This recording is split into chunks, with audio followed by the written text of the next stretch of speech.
ഓ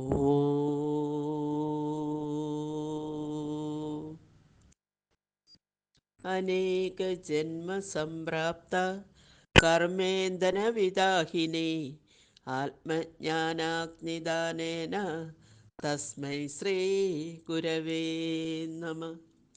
ഓ സദാശിവസമാരംഭാം ശങ്കരാചാര്യമധ്യമാം അസ്മദാചാര്യപര്യന്താം വന്ദേ ഗുരുപരമ്പരാം. ഓ ശാന്തി ശാന്തി ശാന്തി. ഗുരുപാദങ്ങളിലും ആചാര്യപാദങ്ങളിലും എൻ്റെ വിനീത പ്രണാമം.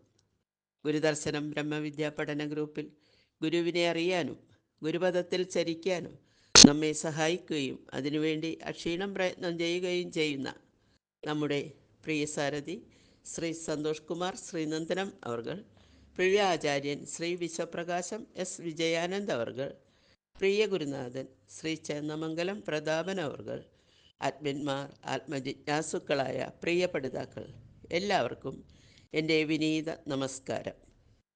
ഞാൻ രത്നാംബിക ശിവാനന്ദൻ.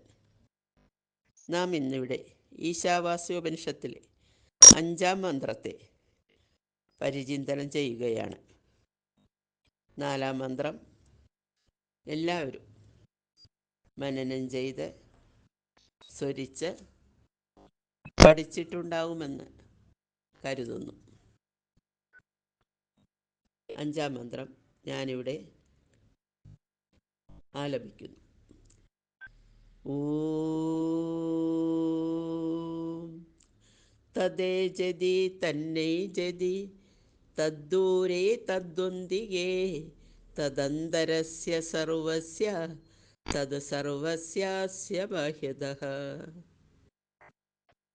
ഓം തദ്ദേജതി തന്നൈജതി തദ്ദൂരേ തദ്വന്ദികേ തദന്തരസ്യ സർവസ്യ തത് സർവസ്യാസ്യ ബാഹ്യതഃ. ഭാഷ. അതുലോലമതുലോലമതു ദൂരമദന്തികം അത് സർവാന്തരമതു സർവത്തിനും പുറത്തുമാം. അതുലോലമതു ലോലമതു ദൂരമദന്തികം അത് സർവാന്തര അത് സർവത്തിനും പുറത്തുമാം. ഓ ശാന്തി ശാന്തി ശാന്തി. നമുക്ക് ഇന്ന് ഇതിൻ്റെ പദാനുപദ അർത്ഥം നോക്കാം. തത് അത്, അതായത് ആത്മാവ്, ഏജത്ത് ചലിക്കുന്നു. തത് പ്ലസ് ന പ്ലസ് ഏജത്ത് ചലിക്കുന്നില്ല. തദ്ദൂരേ അത് അങ്ങ് ദൂരെയാണ്. തദ്വന്തികേ തത് അത് അന്തികേ അടുത്താണ്. തത് പ്ലസ് അന്തരസ്യ തദന്തരസ്യ ആന്തരികമായി. സർവസ്യ സർവതിൻ്റെയും. അകത്ത് അന്തരസ്യ അകത്ത് സ്ഥിതി ചെയ്യുന്നു, ഉള്ളിൽ സ്ഥിതി ചെയ്യുന്നു. അന്തരസ്യ സർവസ്യ അസ്യ സർവതിൻ്റെയും. ബാഹ്യതഃ പുറത്തുമാണ്. ഒന്നുകൂടി പറയാം. തത് അത്, അതായത് ആത്മാവ്, ഏജത്ത് ചലിക്കുന്നു. തത് പ്ലസ് ന പ്ലസ് ഏജത്ത് ചലിക്കുന്നില്ല. തദ്ദൂരേ അത് അങ്ങ് ദൂരെയാണ്. തദ്വന്തികേ തത് അത് അന്തികേ അടുത്താണ്. തത് പ്ലസ് അന്തരസ്യ തദന്തരസ്യ ആന്തരികമായി. സർവസ്യ സർവതിൻ്റെയും. അന്തരസ്യ അകത്ത് സ്ഥിതി ചെയ്യുന്നു. സർവസ്യ സർവതിൻ്റെയും. സർവസ്യാസ്യ ബാഹ്യതഃ പുറത്തുമാണ്. ഓ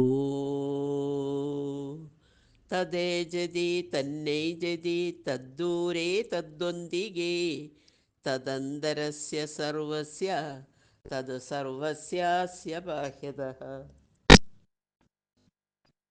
ഇതിൻ്റെ അർത്ഥം: അത്, അതായത് ആത്മാവ്, ബ്രഹ്മം, അത് ചലിക്കുന്നതാണ്, ചലിക്കാത്തതുമാണ്. അത് ദൂരത്തും അടുത്തുമാണ്. അകവും പുറവും തിങ്ങും മഹിമാവാണ്. ദൈവമെന്ന് ദൈവദശകത്തിലും അറിവിലും ഏറി അറിഞ്ഞിടുന്നവൻ തൻ ഉരുവിലുമൊത്തു പുറത്തും ഉജ്ജ്വലിക്കും കരു എന്ന് ആത്മോപദേശ ശതകത്തിലും ദൈവത്തെ ഗുരു വ്യാഖ്യാനിക്കുന്നു. സാമാന്യബുദ്ധിക്ക് വൈപരീത്യമുളവാക്കുന്ന അവസ്ഥാവിശേഷണങ്ങളാണ് ഇവിടെ ബ്രഹ്മത്തിന് കൽപ്പിച്ചിരിക്കുന്നത്.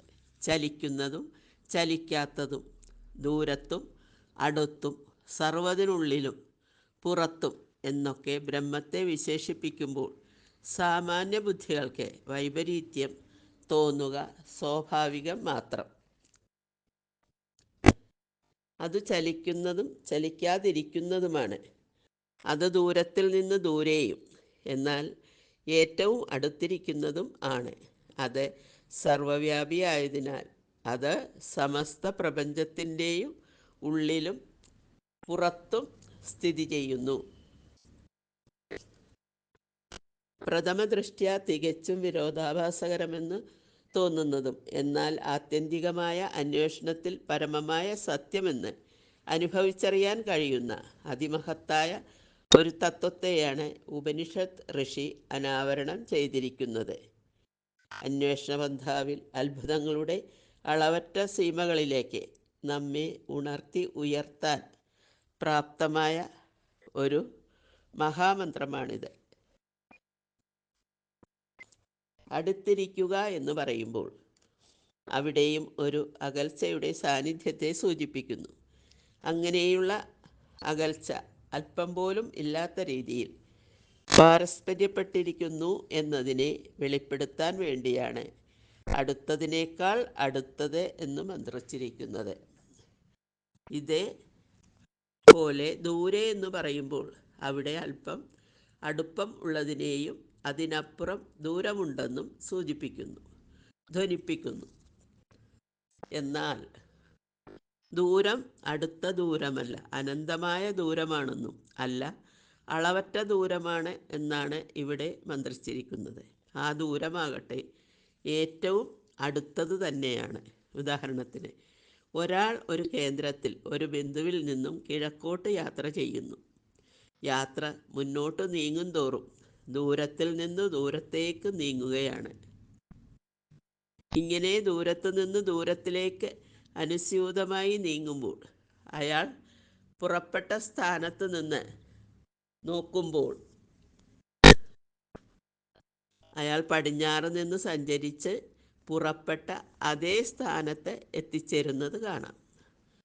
അയാൾ സഞ്ചരിച്ചത് വളരെ വലിയ ദൂരത്തേക്കാണ്. എന്നാൽ എത്തിച്ചേർന്നതോ യാത്ര പുറപ്പെട്ടിടത്ത് തന്നെ.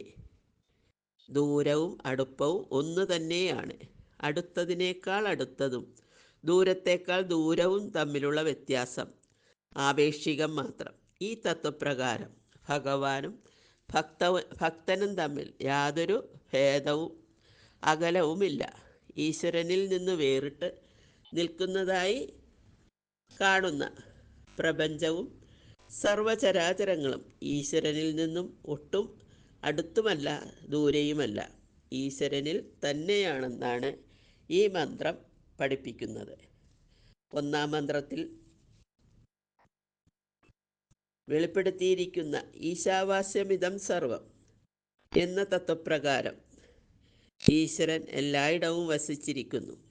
അപ്പോൾ സർവപ്രപഞ്ചത്തിനും അഥവാ സർവജീവജാലങ്ങൾക്കും ഈശ്വരനിൽ നിന്നുള്ള ദൂരവും ഈശ്വരനോടുള്ള അടുപ്പവും ആപേക്ഷികം മാത്രമാണ്. ഓം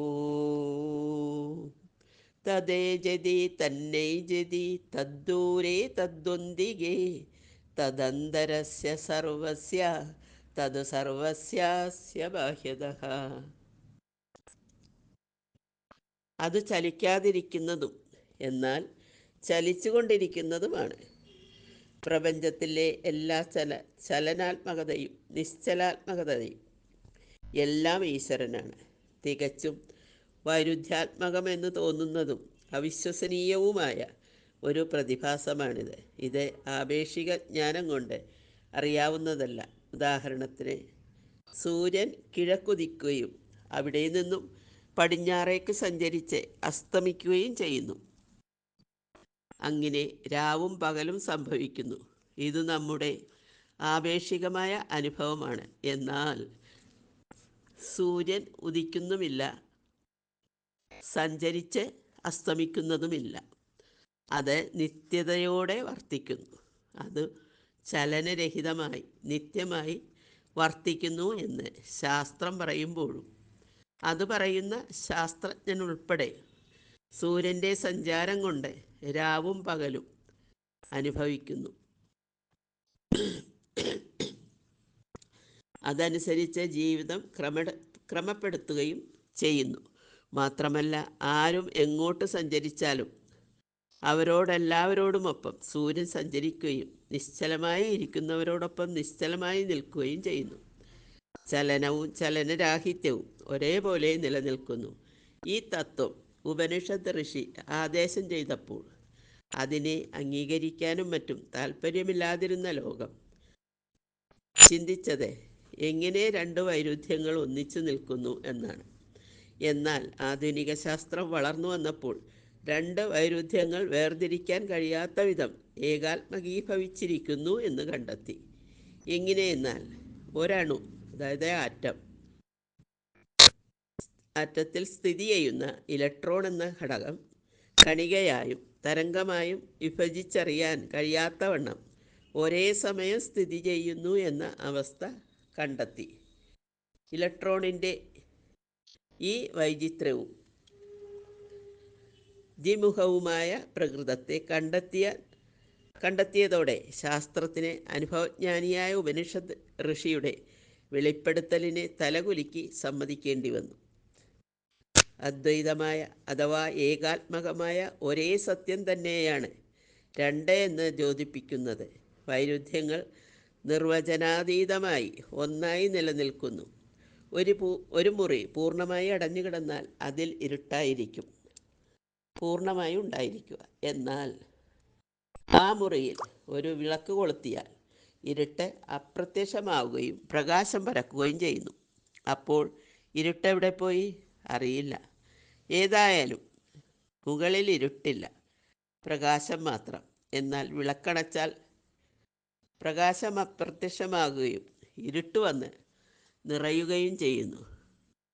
അപ്പോൾ പ്രകാശം എവിടേക്ക് പോയി? ഇരുട്ട് എവിടെ നിന്ന് വന്നു? ഇതിൻ്റെ നിജസ്ഥിതി അന്വേഷിച്ചാൽ ഇരുട്ടും പ്രകാശവും ഒരേ സമയം അവിടെ തന്നെ ഉണ്ടായിരുന്നു എന്ന് അറിയാൻ കഴിയും. ഇരുട്ടിൻ്റെ അപര്യാപ്തതയെ പ്രകാശമെന്നും പ്രകാശത്തിൻ്റെ അപര്യാപ്തതയെ ഇരുട്ടെന്നും പറയുന്നു. ഒരേ സ്ഥാനത്ത് തന്നെ ഇരുട്ടും പ്രകാശവും വേർതിരിച്ചെടുക്കാൻ കഴിയാത്തവണ്ണം പാരസ്പര്യം ചെയ്തി നിൽക്കുന്നു. ഈ പ്രഹേളികയുടെ നിജസ്ഥിതിയെയാണ് ഉപനിഷത്ത് നമ്മെ പഠിപ്പിക്കുന്നത്. അത് സർവ്വതിൻ്റെയും അകത്തും ഒപ്പം പുറത്തും സ്ഥിതി ചെയ്യുന്നു. അകത്തും പുറത്തും എന്നുള്ള ഭേദാവസ്ഥ ഇല്ലാത്തതാണ് അത് ഈശ്വരൻ സ്ഥിതി ചെയ്യുന്നത്. ഈ തത്വത്തെ നാരായണഗുരു ദൈവദശകം എന്ന അമൃതലിയിലൂടെ ഗാനം ചെയ്തിരിക്കുന്നത് ശ്രദ്ധേയമാണ്. അകവും പുറവും തിങ്ങും മഹിമാവാർന്ന നിൻപദം. ഈശ്വരൻ്റെ മഹിമയാർന്ന പദം അകവും പുറവും തിങ്ങി നിറഞ്ഞിരിക്കുന്നതാണ്. ജീവികളിൽ പ്രാണരൂപത്തിൽ അകവും പുറവുമായി നിൽക്കുന്നത് പോലെ എല്ലാ വസ്തുവിലും ഊർജമായി സർവത്തിലും ശക്തിയായി വ്യാപിച്ചിരിക്കുന്ന ശക്തിയാണ് ഈശ്വരൻ. ഈശാവാസ്യമിതം സർവം. ഓം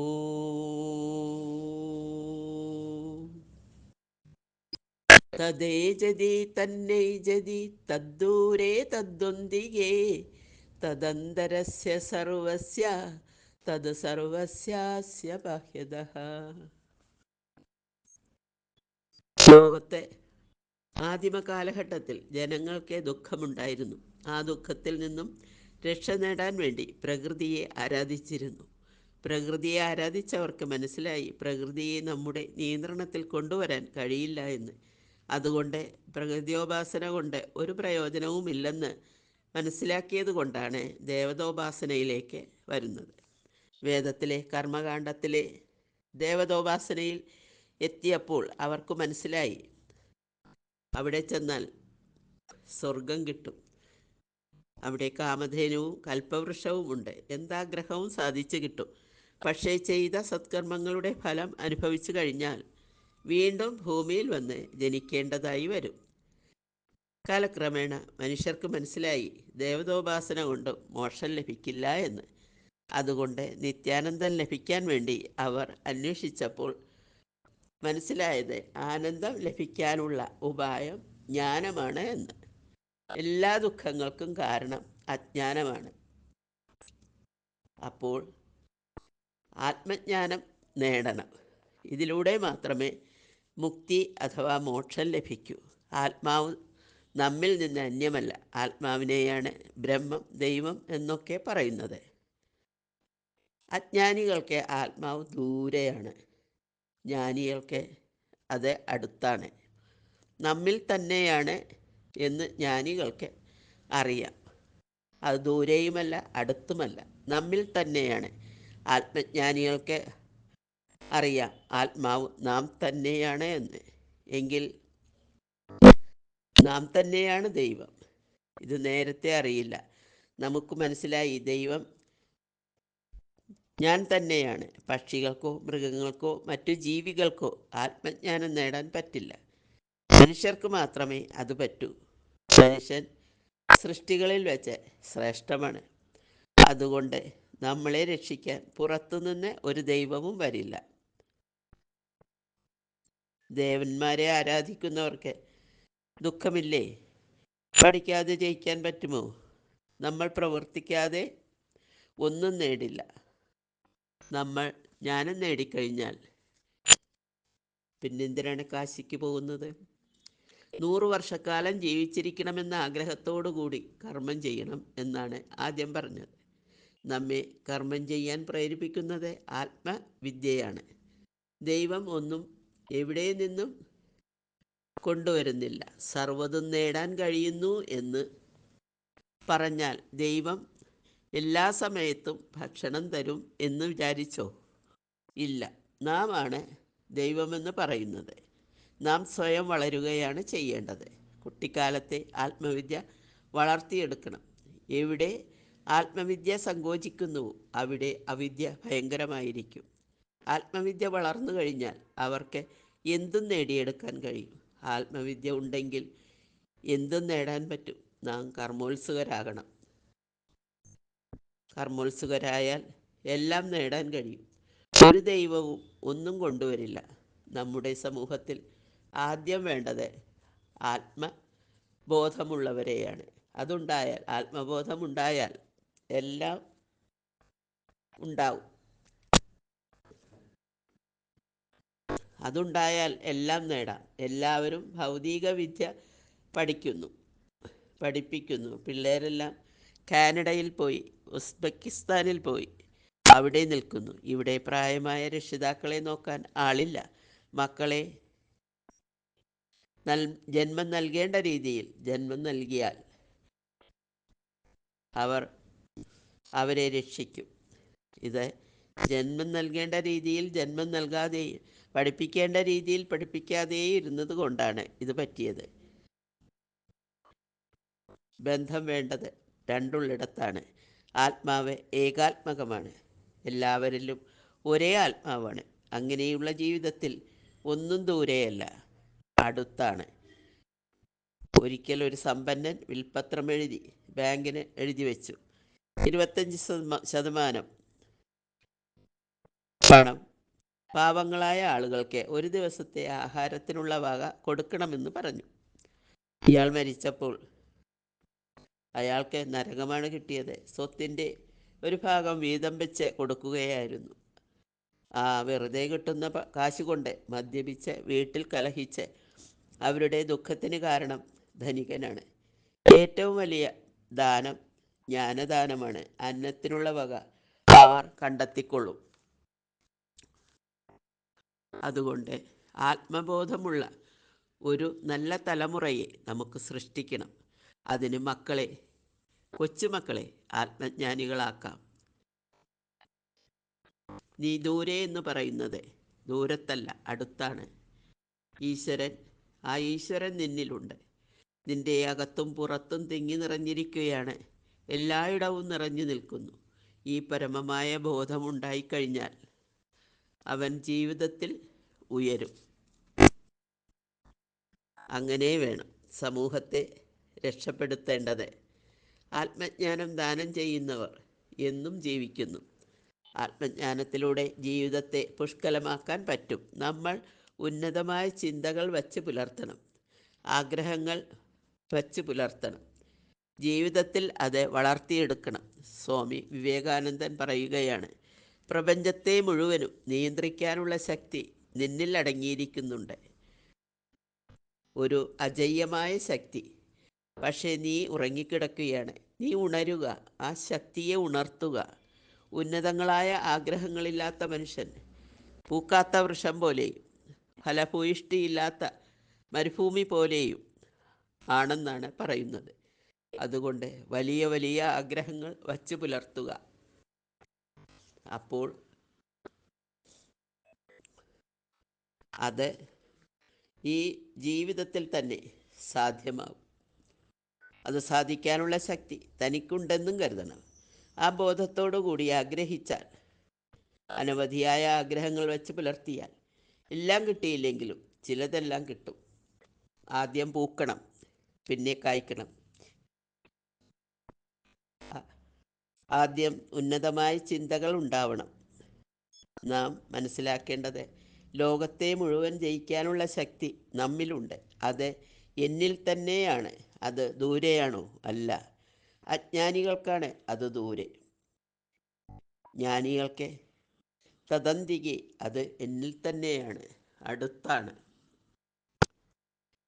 എനിക്കുണ്ടാകുന്ന ജീവിത വിജയം കിഴക്ക് മലയിലിരിക്കുന്ന ദേവൻ്റേതാണോ? അല്ല. പിന്നെയോ? എന്നിൽ തന്നെയായ, അല്ല, ഞാൻ തന്നെയായ ദൈവത്തിൻ്റേതാണ്. ഓ തദേ ജതി തന്നൈ ജതി തദ്ദൂരേ തദ്വന്തികേ തദന്തരസ്യ സർവസ്യ തത് സർവസ്യാസ്യ ബാഹ്യതഃ. അത് ചലിക്കുന്നതാണ്, അത് ചലിക്കുന്നതല്ല. തദേ ജതി അത് ചലിക്കുന്നതാണ്. തന്നെ ജതി അത് ചലിക്കാത്തതാണ്. തദ്ദൂരെ അത് വളരെ ദൂരെയാണ്. തദ്വന്തികെ അത് വളരെ അടുത്തുമാണ്. അതാരുടെ ഉള്ളിലുണ്ട്? എൻ്റെ ഉള്ളിലുണ്ട്. തത് സർവസ്യാസ്യ ബാഹ്യതഃ അത് സർവ്വജീവജാലങ്ങളുടെയും പുറത്തുമുണ്ട്. ആത്മജ്ഞാനം വേണം. എല്ലാവരിലും ഒരേ ശക്തിയാണുള്ളത്. എന്നേക്കാളും മഹിമയാണ് നിങ്ങൾക്കുള്ളത്. എല്ലാവരിലും ഒരേ മഹിമയാണ് ഉള്ളത്. അത് നാം അറിയുന്നില്ല. ആത്മജ്ഞാനമില്ലാത്തത് കൊണ്ടാണ് അറിയാത്തത്. നമ്മൾ ആരുടെയും പിന്നിലല്ല. നാം അജയ്യമായ ശക്തിയാണ്. അത് നമ്മിലുണ്ട്, അകത്തും പുറത്തുമുണ്ട്, മറ്റു ജീവജാലങ്ങളിലുമുണ്ട്. Higher thinking, think it again and again. ഉത്തമമാണ്. ആത്മബോധം ഉള്ളവന് ഉണരാനും ഉയരാനും കഴിയും. സിദ്ധാനുഭൂതിയിലും എത്താത്തതും അതിമഹത്തായിടുന്നതുമായ ചൈതന്യമാണ് ബ്രഹ്മമെന്ന സത്യത്തെ സാധകന് സാധ്യമാക്കി തരികയാണ് ഈ മന്ത്രത്തിലൂടെ. ഓ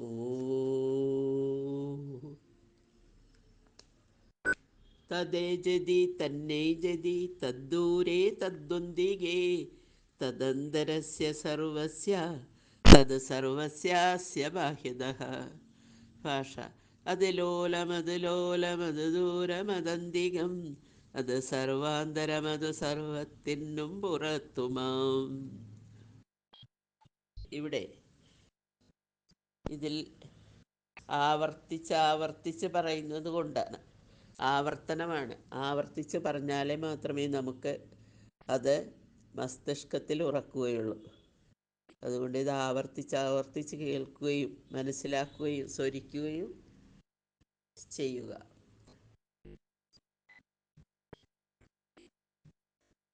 ഗുരുപാദങ്ങളിലും ആചാര്യപാദങ്ങളിലും പ്രണമിച്ചുകൊണ്ട് എല്ലാവർക്കും ഗുരുകാരുണ്യം ആവോളം വന്ന് ഭവിക്കട്ടെ എന്ന് പ്രാർത്ഥിച്ചുകൊണ്ട് എൻ്റെ ഈ എളിയ വാക്കുകൾ ഭക്തിപൂർവ്വം ഗുരുപാദങ്ങളിൽ സമർപ്പിക്കുന്നു. ഗുരുവും തത്സത്ത്.